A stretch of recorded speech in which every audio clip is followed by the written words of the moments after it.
Let's go to the book of Psalms, chapter 18, right? Let's go to Psalms chapter 18, and let's go to verse 37, right? It says, I have pursued mine enemies and overtaken them. Neither did I turn again till they were consumed. So in this time, David is speaking so profoundly and prophetically. We're going to consume our enemies. And they ain't going to be holding on to our skirt saying, surely God is with thee. They're not going to be saying that.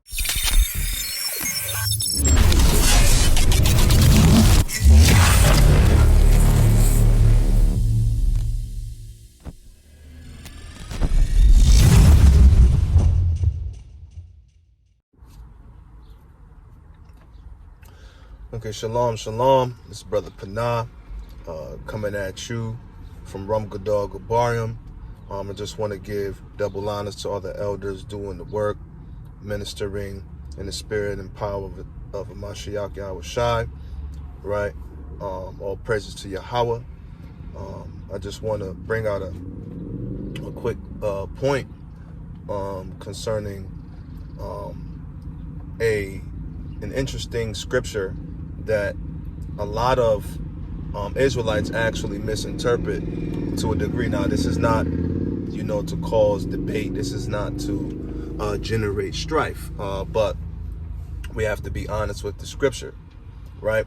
When we read the book of Zechariah, we have to understand the history of Zechariah, and we have to understand his ministry.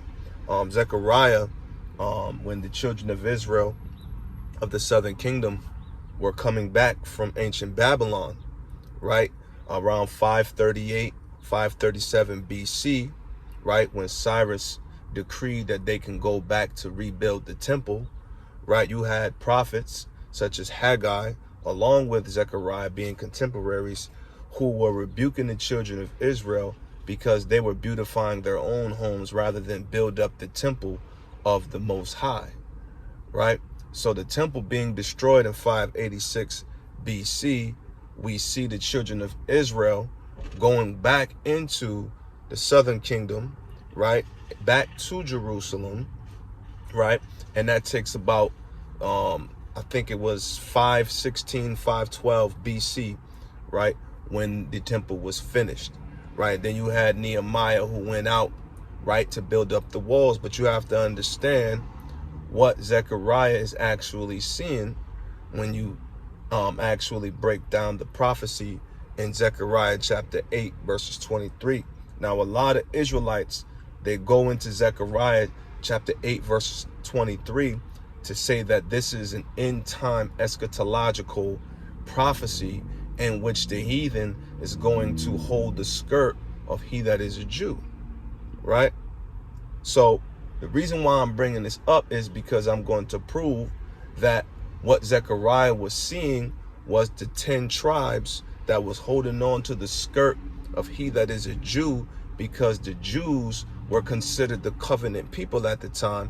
But through the new covenant of Hamashiach YHWH, the 10 tribes could come back in along with those who were of the circumcision, the Jews of the circumcision, who had belief in Hamashiach YHWH being the propitiator for the nation of Israel's sins. All fell under sin, right? According to Romans, right? So circumcision and uncircumcision, the Lord counted us all under sin, right? So I want to read Zechariah chapter 8 verses 23, right? Just to give you the subject matter at hand. So it says, thus saith Yahweh of hosts, in those days it shall come to pass that 10 men shall take hold out of all languages of the nations, even shall take hold of the skirt of him that is a Jew, saying, we will go with you, for we have heard that God is with you. So now, remember, Hamashiach YHWH, right? When you read Isaiah chapter 7, verses 14, speaking of the virgin that will give birth to a son, right? And they will call his name Emmanuel, Allah, right? Which means God with us, right? When you go into the ministry of Hamashiach YHWH, right? Zechariah, when you actually go into Zechariah chapter 8, and you go into Zechariah chapter 9, it was talking about the times of Hamashiach YHWH, right? This is why Zechariah 9:9 it says, behold, your king cometh meek, rideth upon an ass's colt. YHWH went through the east gate, right, on the day when they were preparing the Passover lamb, right? And he whipped the people up out of the temple, right? That was a fulfillment. So Zechariah chapter 8, rolling into, right, the time when the Mashiach YHWH was on the scene. This is foreshadowing in Zechariah chapter 8 verses 23 that the 10 men out of all languages, right, represent the 10 tribes who were scattered into the different portions of the nations, right, into the four corners of the earth, right, that will hold the skirt of he that is a Jew, or Yahadayash, right, a man of Judah, right, which was promised to come, right, and he would do what? He would mend the breaches in the ruins of David, right? This is not talking about the actual ethnic Gentiles, the Moabites, right, the Edomites, right, the Elamites, the Ammonites. This is not talking about Ishmaelites holding the skirt of Israelites saying, surely God is in you or with you, right? This is just a prophecy concerning the times, right, when the temple was getting ready to be destroyed. This is what Zechariah is seeing, right? He's seeing 10 men out of all the languages. Why is the word 10 emphasized? Because the 10 tribes that we also read in the Apocrypha, let me get the Apocrypha, right? In the Apocrypha, right? 2nd Esdras chapter 13, right? Let's get that really quick. 2nd Esdras chapter 13, and let's start at verse 39. It says, and whereas thou sawest that he gathered another peaceable multitude unto him, those are the 10 tribes which were carried away prisoners out of their own land in the time of Hosea the king. That's Hosea, right? Whom Salmanassar the fifth, the king of Assyria, led away captive, and he carried them over the waters, and so came they into another land. So when you deal with this history, Sargon II, right, was the king in 720 BC, who actually, when you read in the annals and on the black obelisk, when you see the southern king, when you see the northern kingdom going into captivity, right, you see Sargon II in his annals begin to quote that he brought the children of Israel into captivity, right? On his annals, he began to boast in his claim that he was the king who did this. Now, Salmanassar in this scripture, right? That was Salmanassar the fifth. He was the one that besieged it in 721 or 722 BC, right?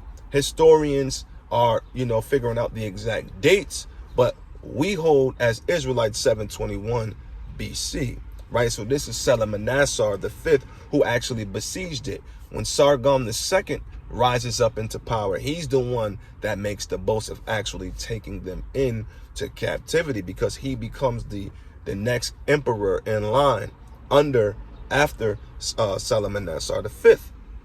So when you read the 10 tribes, right? Let's go back to Zechariah chapter 8 verses 23 to understand what a Mashiach YHWH, what he came to do and what his message was concerning the 10 lost tribes of the children of Israel, even making mention of them in dark sayings within his parables, right? So Zechariah chapter 8 verses 23 reads, it says, thus saith Yahweh of hosts, in those days it shall come to pass that 10 men shall take hold out of all languages of the nations, even even shall take hold of the skirt of him that is a Jew, saying, we will go with you, for we have heard that God is with you. So now let's get an example, right? Let's go to the book of John chapter 4, right? Let's get the book of John chapter 4. Even with dealing with the apostles, right? You have to understand history and mirror history with the scriptures and prophecy. Let's go to the book of John chapter 4, when YHWH was talking to the Samaritan woman at the well. First and foremost, you have to understand the history of the Samaritans, right? The Samaritans were Northern Kingdom Israelites. Not all of the Northern Kingdom was taken into captivity.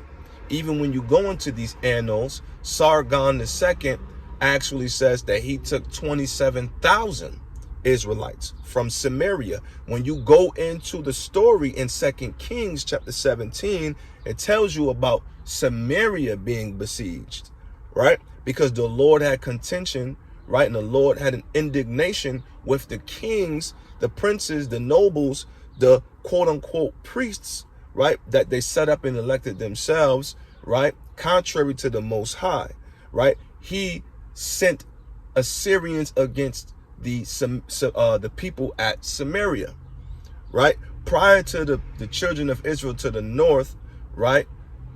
Sanctioning Samaria to be their capital city, they were in Tirzah. This is where Jeroboam was from, right? But when Jeroboam, right, when he sets up the sin, right, within Israel, the rebellion, and set up the idolatry within Israel, he began to conflate ideologies. This is why when you go into the book of Kings, it says that he appointed new feast days, right?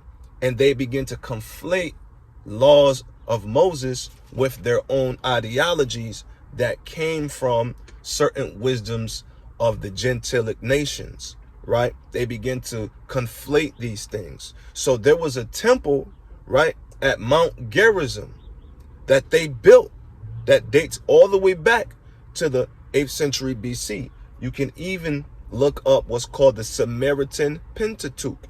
You had at that time, you had what was evolving into what's called Samaritanism versus Judaism, where the southern kingdom continued to keep the laws, statutes, and commandments, right, through Moses, right, the servant of God, right, the servant of Yahweh. This was called Judaism in these modern times, but it was relatable to Judaism predicated on the land of Judah, right? So this was the division that was in between the southern and northern kingdom. So now listen to what YHWH says to this woman who was a Samaritan, right? Let's go to John chapter 4 and let's start at verses 17. It says, the woman answered and said, I have no husband. YHWH said unto her, thou hast well said, I have no husband, for thou hast had 5 husbands, and he whom thou now hast is not thy husband, and that sayest thou truly. The woman saith unto him, Sir, I perceive that thou art a prophet. Our fathers worshipped in this mountain, and ye say that in Jerusalem is the place where men ought to worship. So she knows he's a southern kingdom Israelite, right? He's a southern kingdom Israelite. She's a northern kingdom descendant of the 10 tribes to the north. And if you actually look up this history, YHWH and this Samaritan woman are on Mount Gerizim. When you read Deuteronomy chapter 27 on down, the Lord told the children of Israel 6 tribes to worship and chant the blessings on Mount Gerizim and the cursings on Mount Ebal. You can also read that account in Joshua chapter 8 verses 30, right? So what did the northern kingdom do?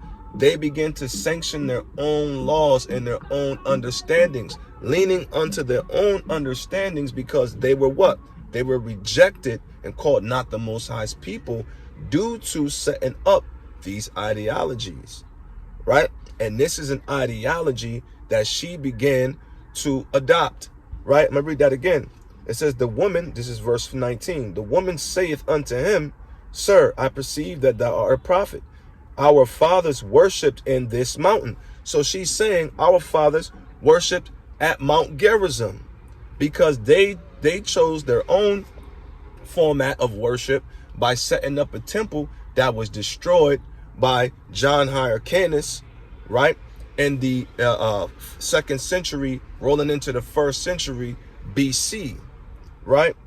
They destroyed that temple, right? But they had an actual temple where they began to worship the Most High from, and no longer began to worship him at Jerusalem, all the apostates. Now, you did have men such as Tobit, right, who kept the traditions of our fathers, right, that followed under Moses, okay? But he would go from being of the tribe of Naphtali, right? He would go worship at Jerusalem, at the temple. He didn't go worship like the apostates that were to the north at Gerizim, following under vain philosophies, right? Following under deceitful kings, princes, and false prophets, right? So this is why she says this, substantiating that they had the true format of worship, right? But look, listen to what YHWH said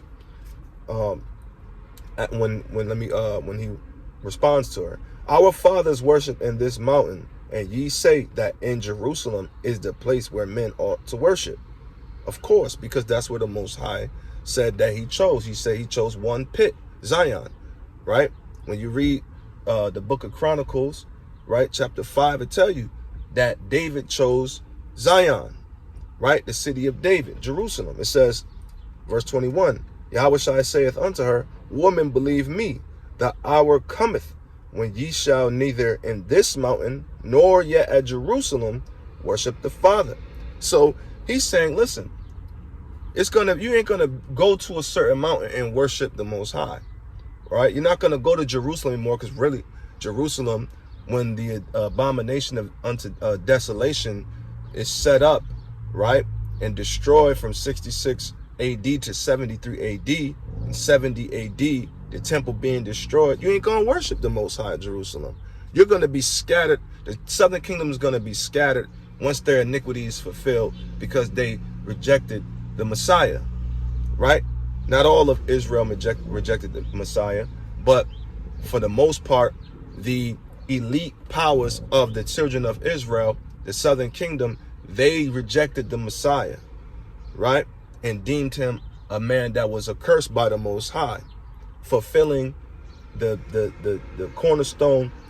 The builders rejected the chief cornerstone, right? The stone that the builders rejected became the chief cornerstone, paraphrasing, right?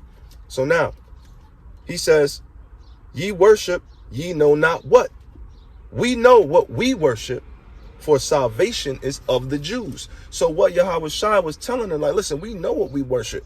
We still kept the traditions and the ordinances that the Most High, through the spirit of YHWH, the angel of Yahweh, right, that he gave these ordinances to Moses, right, and how to conduct sacrifices and partake in certain holy rituals, right, that will identify you as the children of God, right? We know what we worship. Salvation is of the Jews, okay? Because the kingdom, right, the tribe of Judah, right, was where the Most High, he said, this is my sanctuary, right? So he's actually cutting that ideology, right? He said, we know what we worship, right? Y'all went off. Salvation is of Judah. Salvation is of the Jews, which is going to bring me to my point concerning Zechariah chapter 8, verses 23, the 10 men being the 10 tribes, right? Collectively in an allegory of 10 men representing the 10 tribes to the north out of all languages, right? Because if you go into the history, the language doesn't necessarily mean a linguistic that is on the earth like Spanish, English, right? It does denote language, right? Because it's a gift of the tongues, but a tongue is also a particular doctrine or philosophy one follows, right? This is why YHWH said they shall speak in new tongues, right? New doctrine will come down. That's why in Revelation chapter 14, it says the 144,000 sang the song of Moses, which is Deuteronomy chapter 32, right?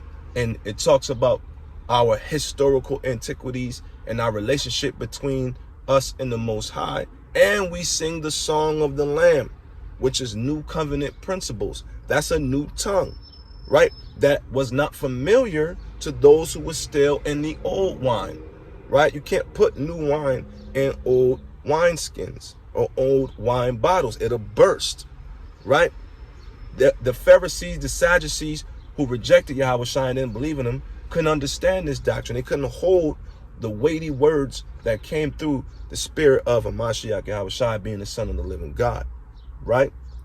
So verse 23, right? Oh, so the northern kingdom, remember, they were absorbed in a lot of the Assyrian vassals and the Persian satrapies and things of that nature as empires began to erect, like we read in the book of Daniel.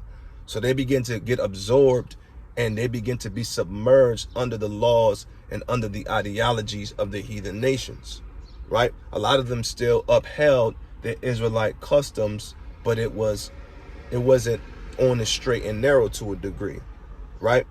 And a lot of them, they still kept their idolatries that they learned in the land of the Most High. They still held on to these idols, right? So let's go to John chapter 4, verses 23. This is key why it says salvation is of the Jews, right?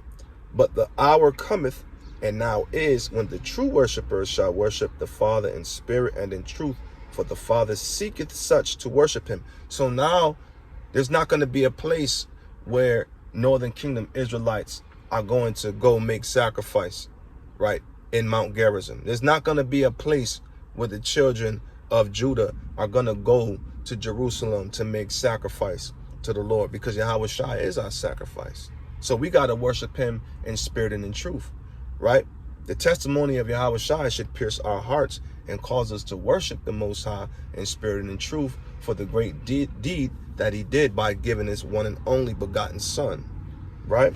So now let's go to Romans chapter 3, verses 1 to understand what Paul understands, right? And I'm gonna go back and forth, right, to give this understanding. So Romans chapter 3, verses 1, it says, what advantage hath then the Jew?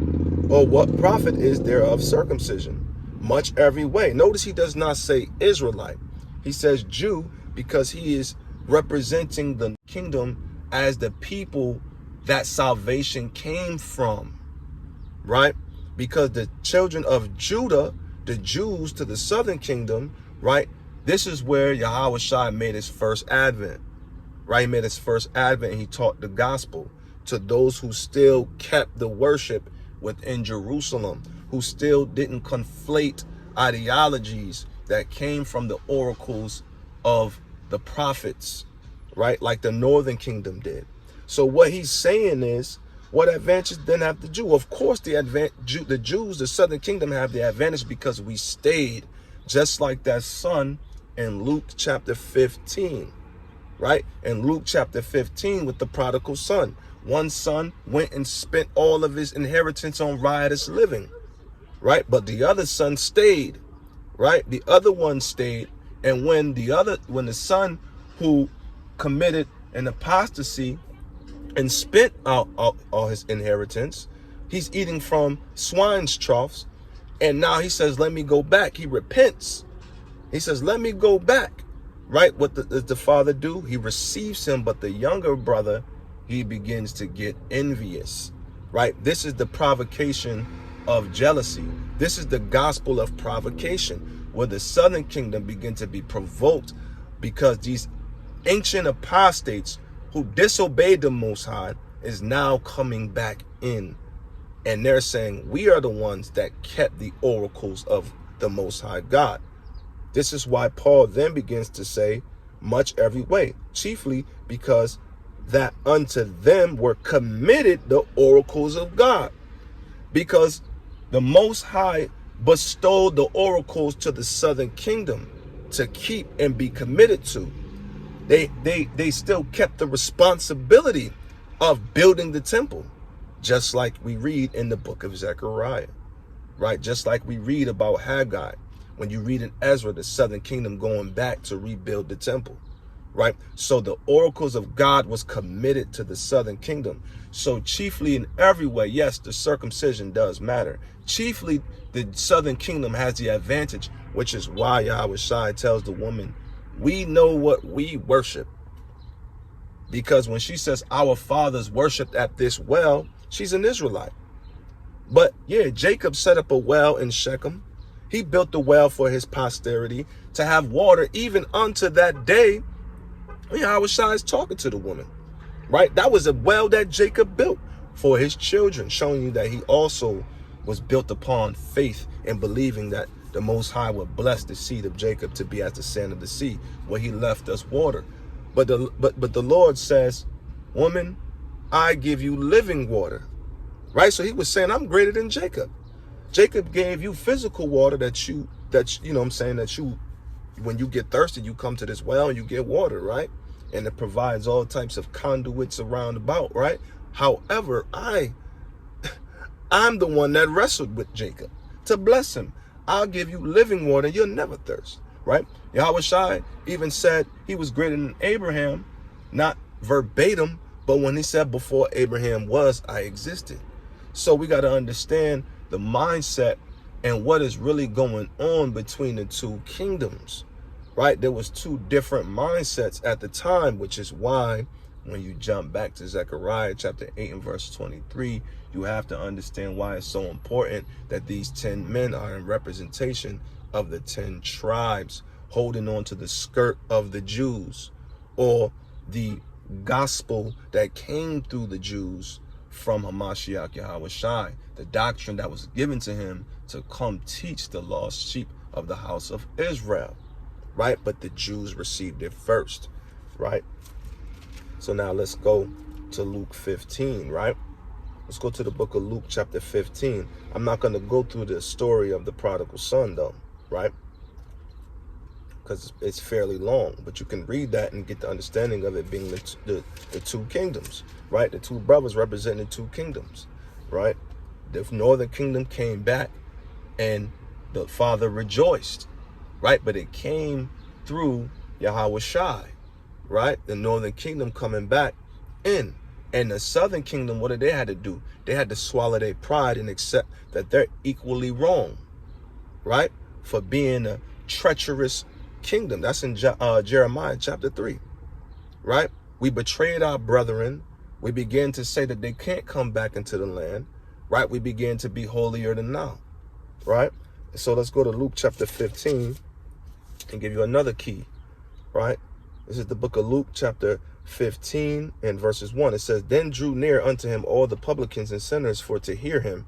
And the Pharisees and scribes murmured, saying, this man receiveth sinners and eateth with them. And he spake this parable unto them, saying, what man of you, having 100 sheep, if he lose one of them, doth not leave the 99 in the wilderness and go after that which is lost until he find it? So the children of Israel are lost and scattered all through the world, right? All throughout the world and all throughout history, the children of Israel are evolving more and more, right, into the heathen nations, into the gentilic nations that ruled over them, right? Conforming into the image of the worlds that they lived in. And you can see it now too, how America has conditioned our people to be more like the heathen, right?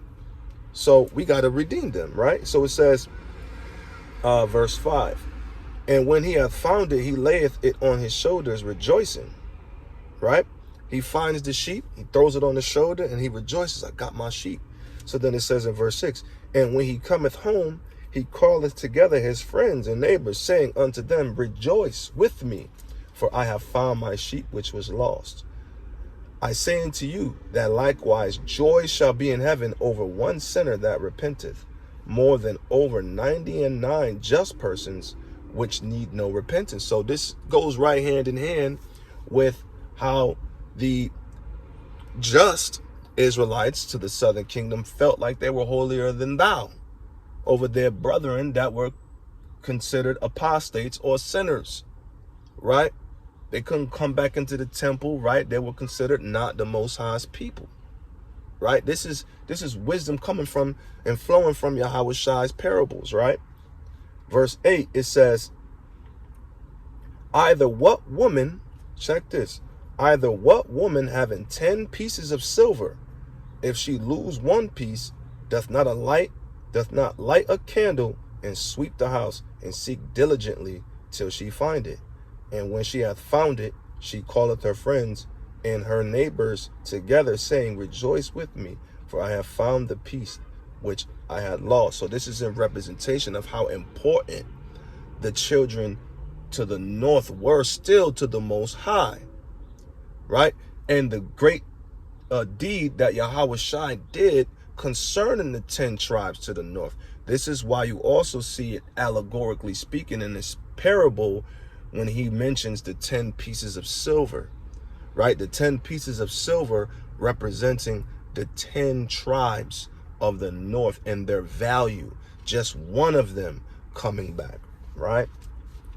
So now, let's go to 2 Chronicles chapter 23, just to give you a little bit of history, right? 2 Chronicles chapter 23. It's the book of 2 Chronicles chapter 23, and I'm going to paraphrase history really quick. I'm going to start from verse 12, right? So now it says, no, matter of fact, let's start from verse 8.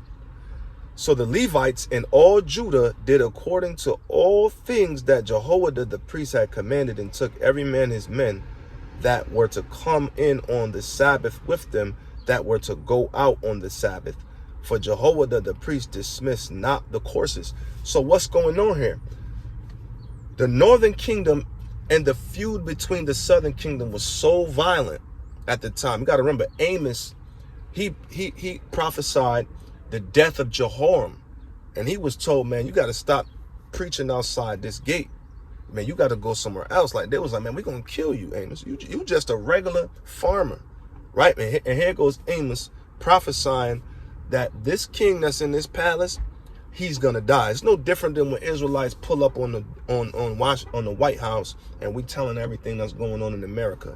No different than when the Israelites was casting lots concerning Haman right outside his gate, right? Casting pearl meaning we was telling him what his destruction, what his fate was gonna be, right? Trusting in the spirit of and power of YHWH with the gift of prophecy, right? Cursing Haman right outside the gate. Right, that's what Amos was doing. So we have to realize what is taking place in this situation with Jehoiada. This is a very important portion of the history of Israelites to understand the Gospels, understand the purpose of the unifying of the two kingdoms, right? What's happening? Let's read. Moreover, Jehoiada the priest delivered to the captains of 100 spears and bucklers and shields that had been King David's, which were in the house of God. So why is he around the temple? Why is he in such high alert and security, where he's saying everybody is to follow a particular course, right? This is intel, right? This priest was very mighty. What did this priest do? This priest protected the last of David's sons. Now remember, Judah was given the blessing, right, to begat the Messiah, right? That tribe was purposed to begat the Messiah. The Lord promised David that he would have a son that would sit on his throne and have an everlasting kingdom, right? We know the prophecy. We know what the Most High told David. So what's happening? King Ahab and his wife Jezebel, right, had a daughter, which you read in history, which ruled over the southern kingdom, right, for about 8 years, I believe. It was about 8 years. So she was the daughter of Athaliah, of Jezebel, and the daughter of Ahab, Queen Athaliah.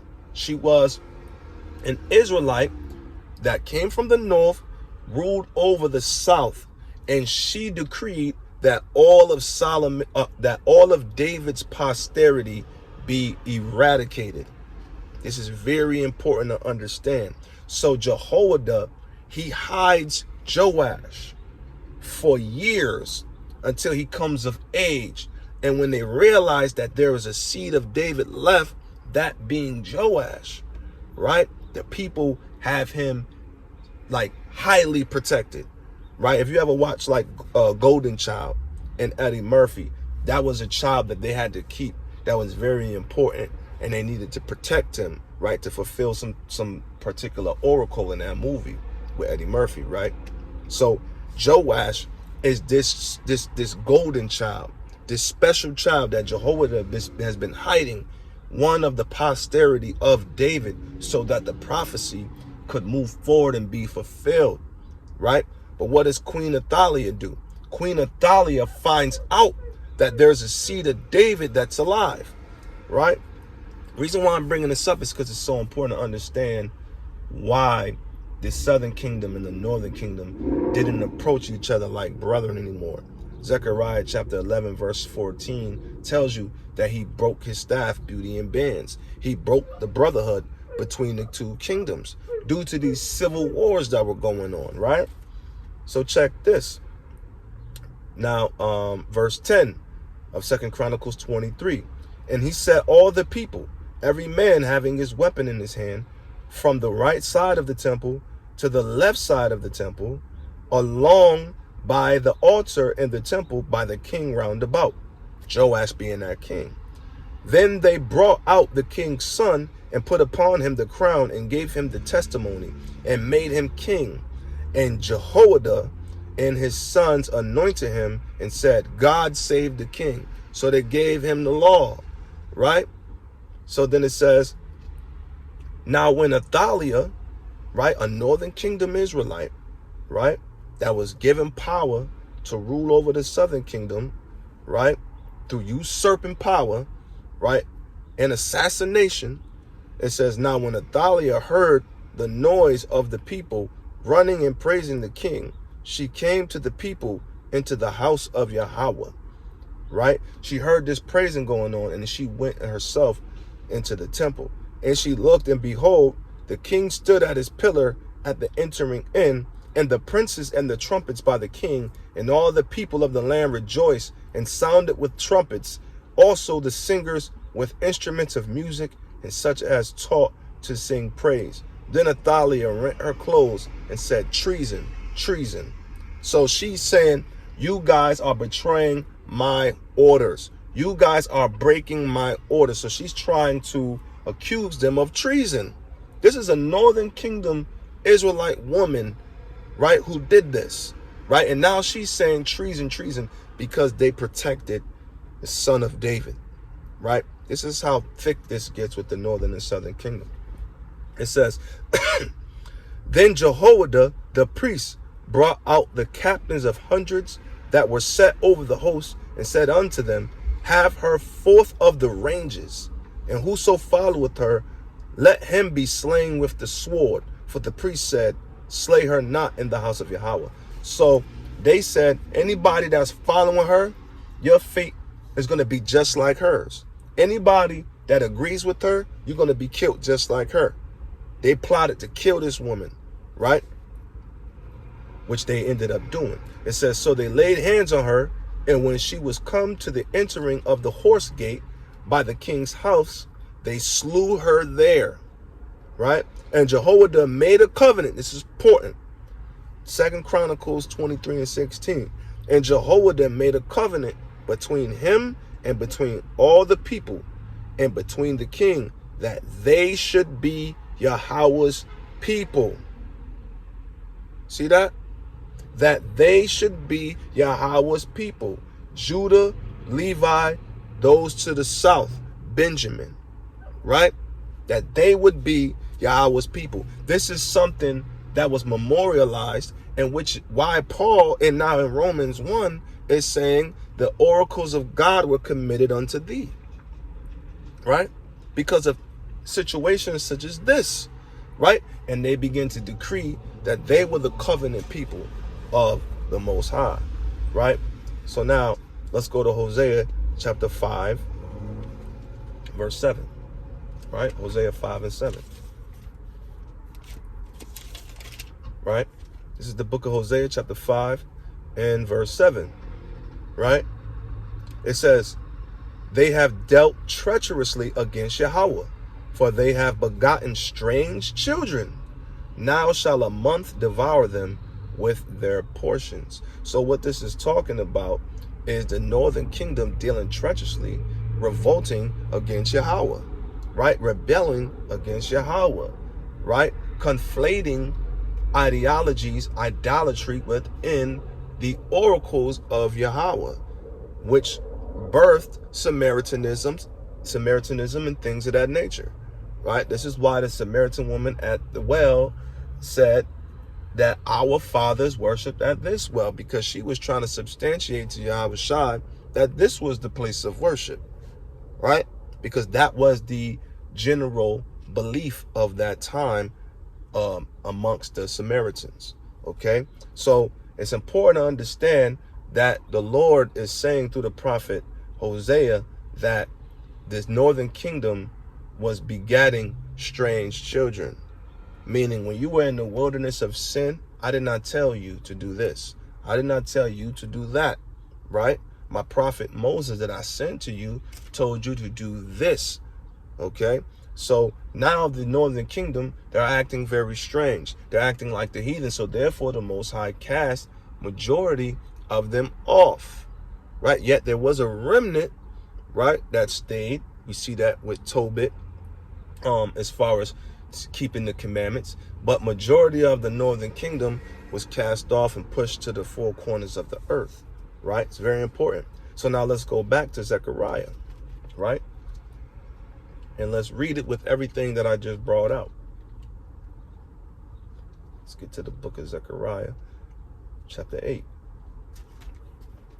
Now I'm going to start from verses 1, and I'm not going to read all the way down, because there is this is an eschatological chapter, right? When you read it through, but in the middle it jumps back, right? And the narrative changes to the times of YHWH and the disciples and things of that nature, right? So I'm gonna read verse 1 from chapter 8, right? It says, "Again, the word of Yahweh of hosts came to me, saying, Thus saith Yahweh of hosts, I was jealous for Zion with great jealousy, and I was jealous for her with great fury. Thus saith Yahweh, I am returned unto Zion." See, this is when the Most High returns to Zion. This is future prophecy, right? When he returns, when the chariots come, right, and beam us up and bring us to Zion, right, and bring us to the wilderness again, right? It says, I was jealous for her with great fury. Thus saith Yahweh, I am returned unto Zion and will dwell in the midst of Jerusalem. And Jerusalem shall be called the city of truth, and the mountain of Yahweh of hosts, the holy mountain. This is eschatological. This is end time prophecy. But however, when you read through, it talks about the, us being in Jerusalem and how it's going to be marvelous in his eyes, boys and girls playing in the streets, right? Old men, young boys, young girls, right? A man with the staff in his hand for very age, right? So we're going to jump down to where it shifts in time. So it says Zechariah chapter 8, and let's jump down to verse 8. It says, "And I will bring them, and they shall dwell in the midst of Jerusalem, and they shall be my people, and I will be their God, in truth and in righteousness. Thus saith Yahweh of hosts, let your hands be strong, ye that hear in these days these words by the mouth of the prophets, which were in the day that the foundation of the house of Yahweh of hosts was laid, that the temple might be built." So the Lord is saying this is furthering encouragement that this day that Zechariah sees eschatologically, right? Continue to build, continue to grow, continue to bless my name, continue to worship me, even from the time of the second temple being erected, though it was destroyed again in 70 AD, right? So now we're getting, he's slowly bringing us back into the dispensation of time when we are looking unto our Messiah, right? That will unfold what we see in Zechariah chapter 8, verse 1. It says, verse 10, "For behold, these days there was no hire. Or for before these days there was no hire for man, nor any hire for beast, neither was there any peace to him that went out or came in because of the affliction. For I set all men every one against his neighbor," right? "But now I will not be unto the residue of this people as in the former days, saith Yahweh of hosts. For the seed shall be prosperous, the vine shall give her fruit, and the ground shall give her increase, and the heavens shall give their dew. And I will cause the remnant of this people to possess all these things." And that will come via YHWH. So how is this going to take place? YHWH is going to come being the dew of heaven for the blessing of Jacob that we read in Genesis chapter 27, right? Him being the true vine, right? Him planting the vineyard, which will make up the residue of the people, or the remnant that is brought back or turned back, right? And returned unto the Lord. So check this. And it says, and it shall come to pass that as ye were a curse among the heathen, O house of Judah and house of Israel, so will I save you, and ye shall be a blessing. Fear not, but let your hands be strong. So he's talking about both of the houses. So now check this. That's how you know it's future, right? It's eschatological. It says, for thus saith Yahweh of hosts, as I thought to punish you when your fathers provoked me to wrath, saith Yahweh of hosts, and I repented not. So again have I thought in these days to do well unto Jerusalem and to the house of Judah, fear ye not. So he's giving Zechariah explanation as to why he's allowing the southern kingdom, Judah, to come back and rebuild, because he still is going to set up this time, which we read in Zechariah, to be the first step into the second step and into the third step and into the fourth step into the fulfillment of both people coming together, both kingdoms coming together, right? So he appointed Judah to commit to the oracles, right? This is why he says in verse 15, so again have I thought in these days to do well unto Jerusalem. So it jumps back. He says, in these days. So he's showing you, Zechariah, his purpose, right? He's showing you, Zechariah, his reasoning, right? So again have I thought in these days to do well unto Jerusalem and to the house of Judah. Fear ye not. So anything troublous in these troublous times while you build a temple, from the times that the temple is finished all the way to the times where it's destroyed by the Romans, fear ye not. There's a greater promise and a greater temple that he's building, right? So that's why it jumps back. Verse 16, these are the things that ye shall do. Speak ye every man the truth to his neighbor, execute the judgment of truth and peace in your gates. So he's saying, begin to execute judgment, execute peace, right? As a father, I'm pushing you into continue to be my sons, magnify me, represent me, be my ambassadors, execute judgment. But we see what happened, right? When the Pharisees, when the Sadducees, right? When they began to make bribes, when they began to be corrupt, right? We see that Israel, even the southern kingdom, began to even get like the northern kingdom, right? And fall into a position where the Most High had to send them into all portions of the earth, just like the northern kingdom, right? That's why the Lord says the abomination of desolation, which is written in Daniel, right? When you see Jerusalem compassed with armies, flee to the mountains, right?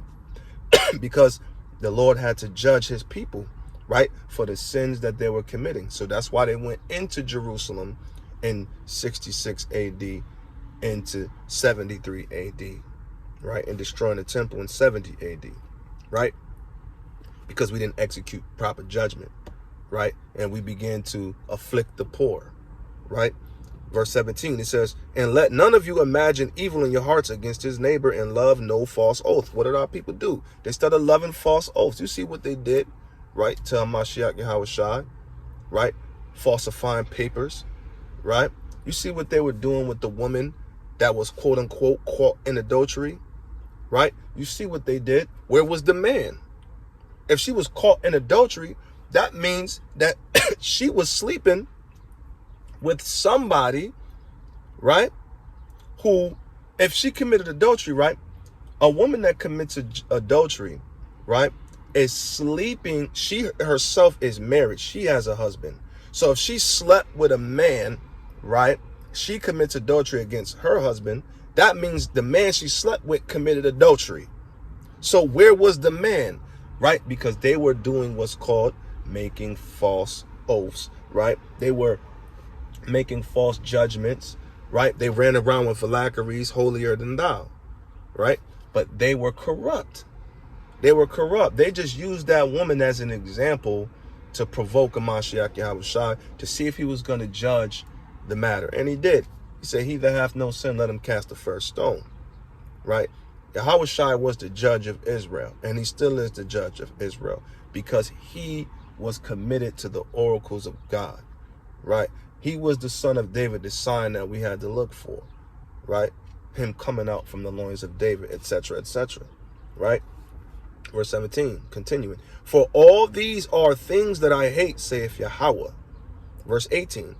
And the word of Yahweh of hosts came unto me, saying, Thus saith Yahweh of hosts, the fast of the 4th month, and the fast of the 5th, and the fast of the 7th, and the fast of the 10th, shall be to the house of Judah joy and gladness and cheerful feasts. Therefore love the truth and peace. So the Most High is granting them mercy again.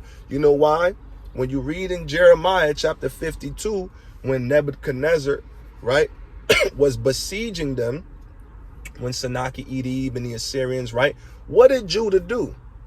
They didn't do what the northern kingdom did, right, and try to trust in Egypt, right? This is why the northern kingdom was called the silly dove. They was trusting in Egypt, right? They were seeking help from other nations, right, instead of seeking help from their God. Right, let's go to Jeremiah chapter 52, verses 6. Right, to show you, because the children of Judah fasted. Even when you go into the obelisks and you go into the annals of these Babylonian kings, the children of Judah, they went in barefoot, right, and sackcloth on. You can look up that in history on these walls. Just Google it. When they went into captivity, most of them went in barefoot, and they didn't have any fashionable clothing on. They had sackcloth on because the children of Judah committed to fasting. This is why he sent Jeremiah out and told a lot of the Israelites to do what? Stay, don't flee, right? Trust in the Lord, because those of you that flee are going to disobey the Lord's word. So what did the ones that stayed there do? Fasted. And they went in fasting into Babylon, right? Jeremiah chapter 52. Verses 6, right? Just to give you an example, it says, Jeremiah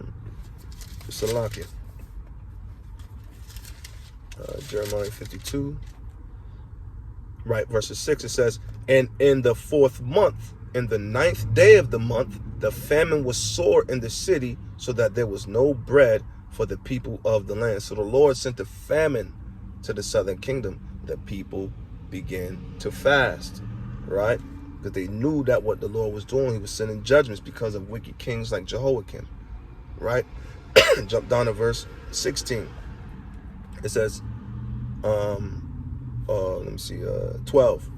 It says, Now in the 5th month, in the 10th day of the month, which was the 19th year of Nebuchadnezzar, king of Babylon, came Nebuzaradan,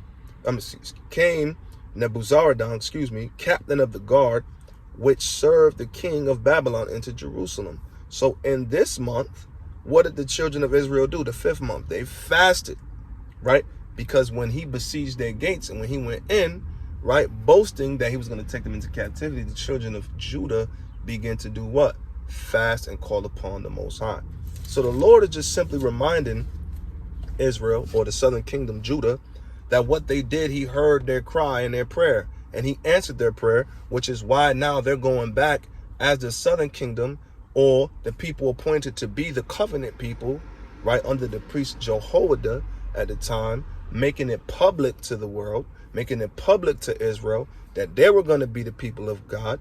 He allows them to reestablish the temple. He allows them to reestablish mirth and joy just a little bit, even in troublous times, and still allow them to come worship him at Jerusalem. Let me read that again in verse 19 of Zechariah 8. It says, Thus saith Yahweh of hosts, the fast of the 4th month, and the fast of the 5th month, and the fast of the 7th month, and the fast of the 10th shall be to the house of Judah joy and gladness and cheerful feast. Therefore love truth and peace. So the Most High is saying, I recognized your fasting, your prayers, when you threw on sackcloth, when you begin to cry out and mourn for your God, right? Verse 20, Thus saith Yahweh of hosts, It shall yet come to pass that there shall come people, and the inhabitants of many cities, and the inhabitants of one city shall go to another, saying, Let us go speedily to pray before Yahweh and to seek Yahweh of hosts, and I will go also. So this is talking about when you see accounts such as Acts chapter 2, right? Where a multitude of Jews, devout Jews, came from every nation.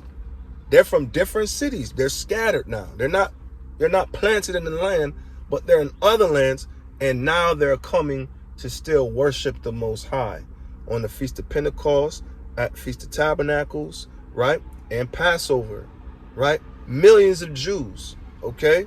And that was glorious in the sight of the Most High, right? That was joy and gladness and cheerful feasts. So now he got all of his people coming to pray. You see that with the Ethiopian, with the man of Ethiopia in Acts chapter 8. He came to worship Yahweh, right? Being an Israelite, coming to worship Yahweh at the temple. That's what the scripture is talking about. Let me read that again. Thus saith Yahweh of hosts, it shall yet come to pass that there shall come people and the inhabitants of many cities, and the inhabitants of one city shall go to another, saying, let us go speedily to pray before Yahweh and to seek Yahweh of hosts. I will go also. So in this time, while the temple is erected, you got Israelites saying, yo, let's go make a burnt offering to the Lord, and then make their migration to Jerusalem. All due to Zechariah, Haggai, and the men of the Lord, Ezra, Nehemiah, right? That come and reestablish the government under Zerubbabel, who was the governor at that time, and Joshua the priest. Okay, so we have to understand what's actually taking place in the dispensationalism of this prophecy, right? So now, Zechariah chapter 8, verses 22. Check it. It says, yeah, many people and strong nations shall come to seek Yahweh of hosts in Jerusalem, which we see during the times of YHWH, the disciples, Acts chapter 2, right? And to pray before Yahweh. Remember when the Spirit came down, it was a perfect time for all the Israelites or all the Jews to be collectively together from all different lands to understand the Spirit being poured out and take it back, the information that came through the Spirit on the day of Pentecost, and bring it to their respective areas and their respective lands, or where they were planted from, the many diasporas that took place, right? That was the perfect time for the Spirit to meet the people, right? It says, thus saith Yahweh of hosts, right? In those days, talking about the days when you see the second temple erected, when YHWH is on mission preaching, right? In those days, it shall come to pass that 10 men shall take hold out of all languages of the nations, even shall take hold of the skirt of him that is a Jew. When you go into the Strongs, it's Yahadayash, which is a Jewish man. Who was that Jewish man? That is the one promised to come through David of the tribe of Judah. And Judah, right? This is why YHWH told the Samaritan woman, salvation is of the Jews. Okay, this is why you see in the times of Paul and Peter, when they realized the Gentiles or the Israelites who had been scattered, the northern kingdom or the 10 tribes of Israel, what are they doing? Holding on to the skirt of the one that stayed in the land, holding on to the skirt of one that kept the oracles of God, and they believed in a Mashiach YHWH as the Lamb of God, right? For the atonement, for the sins, or the covering of the sins of the children, for the sins of the children of Israel, right? So I'm going to read this again. Thus saith Yahweh of hosts, in those days it shall come to pass that 10 men shall take hold out of all languages of the nations, all ideologies, backgrounds, you name it, right? Even shall take hold of the skirt of him that is a Jew, saying, we will go with you, for we have heard that God is with you. If they heard that God is with us, that means that they heard the gospel in distant lands, such as Cornelius, right, being in Caesarea, such as Apollos, right, such as all of these Israelites, right, northern kingdom Israelites heard the gospel. I mean, the scriptures say that the prophet's words went into all the world. Okay, so they heard, and it came through those who were committed in Jewry, right? And just to show you more, give you more understanding concerning the 10 men, let's go to 1 Kings chapter 11 and verse 31. 1 Kings chapter 11, verse 31.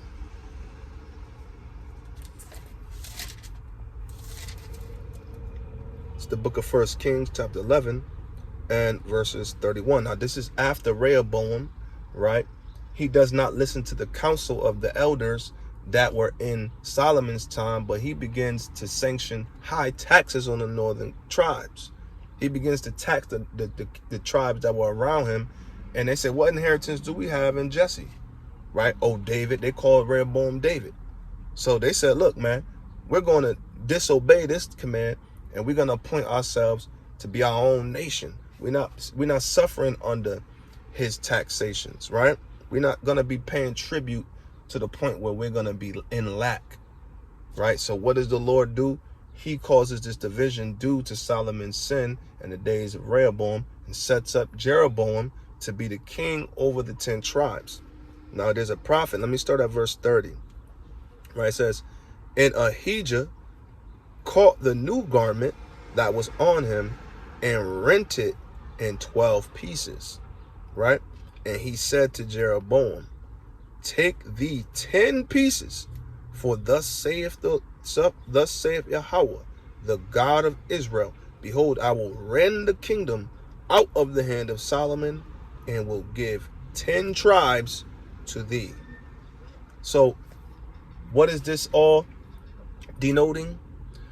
That the 10 men that are coming out of all languages, all these 10 tribes that were given to Jeroboam, that fell under apostasy under Jeroboam, they will return as the 10 men, fulfilling Zechariah chapter 8 and 23 through the gospel of Hamashiach YHWH, and the days that Hamashiach YHWH came in his first advent, all the way until now.